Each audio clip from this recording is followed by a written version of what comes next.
Hello everyone, YouTube channel Rajni Agarwal में आप सभी का स्वागत है। जैसे कि हमने पहले वाली वीडियो में देखा था कि नए एवं अप्रत्याशित विषयों पर लेखन का कार्य कैसे किया जाता है। आज हम इसमें एक लेख ले रहे हैं, दीवार घड़ी। इसमें 3 व्यक्तियों के हैं जो हम अलग अलग प्रस्तुति दिखाएंगे कि दीवार घड़ी को 3 व्यक्तियों ने अलग अलग तरीके से किस रूप में प्रस्तुत किया है। पहली है दीवार घड़ी एक, जो एक पहला जो लेखन का कार्य करने वाला व्यक्ति जो लेखक है वो क्या समझता है दीवार घड़ी के बारे में। वो कहता है कि मुझे देखते ही एक फिल्म का खूबसूरत सा दृश्य याद आता है कि घड़ियों की एक दुकान है, उसमें नायक और नायिका की मुलाकात होती है और हर तरफ अलग अलग तरह की घड़ियां जो हैं वो टंगी हुई हैं।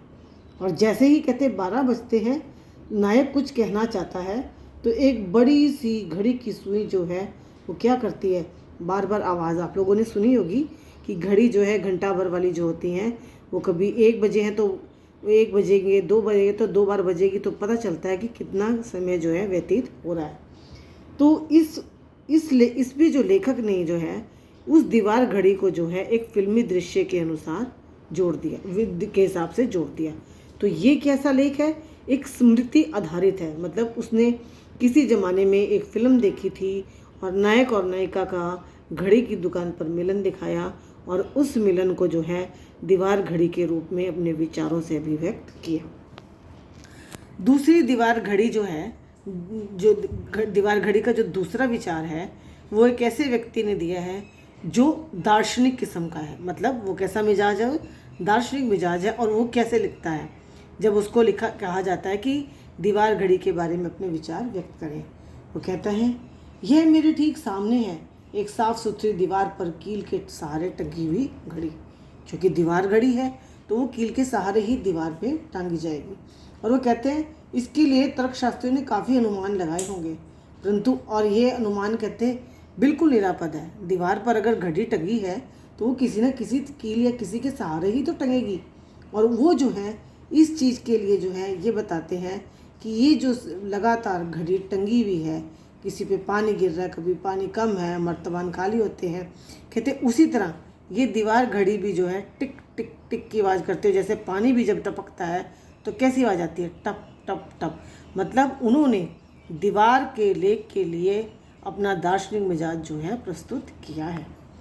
तीसरा है दीवार घड़ी, जो तीसरे व्यक्ति ने अपने विचार प्रकट किए हैं। वो कैसे हैं, वो अवलोकन करते हैं। वो कहते हैं कि हिंदी में घड़ी कैसे करती है, टिक टिक टिक, और अंग्रेजी में कैसे करती है, tick tock tick tock tick tock. मतलब उन्होंने भाषा के माध्यम से जो है ये बताना चाहा है कि दीवार घड़ी हिंदी में जब उसकी आवाज़ आती है तो वो कैसी आती है, और अगर अंग्रेजी में उसको कहेंगे तो कैसी आवाज़ उसकी आती है। वो कहते हैं मेरे कमरे में चारों दीवारों पर कहीं ना कहीं कुछ भी और कहीं भी कुछ भी नहीं है। कहते कहीं कैलेंडर है, कहीं पेंटिंग है और एक ये घड़ी है। और कहते मुझे ऐसे लगता है कि ये जो है घड़ी जो है उनको आँखों से देख रही है और लगातार बोल रही है कि मैं तो अंग्रेजी में भी बोलती हूँ और मैं तो हिंदी में भी बोलती हूँ। हिंदी में कैसे बोलती हूँ, टिक टिक टिक की आवाज़ से, और अंग्रेजी में कैसे बोलती हूँ, टिक टॉक टिक टॉक।